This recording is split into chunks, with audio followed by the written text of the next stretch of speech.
Ce qui est en train de se passer. YouTube est devenu le plus grand incubateur de concepts audiovisuels au monde, gratuit, instantané, avec une audience de plusieurs millions de personnes qui votent en temps réel avec ses vues. Et Banijay, Webedia ne finance plus la phase de développement, ce sont les créateurs qui prennent le risque, ils arrivent au moment du passage à l'échelle.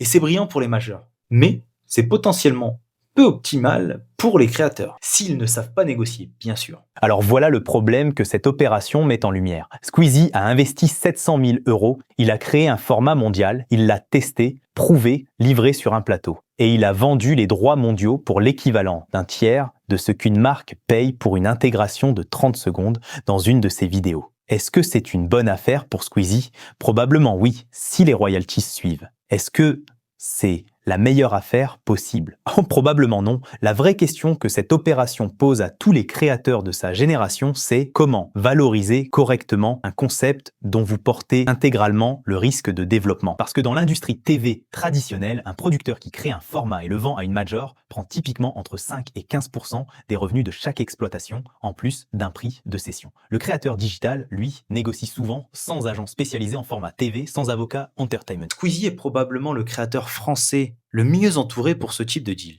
Et si lui a vendu pour un tiers d'une OP, Imaginez ce que les autres créateurs de contenu pourraient laisser sur la table. ce qui se passe avec Squeezie et Banijay, c'est pas juste une news YouTube de plus.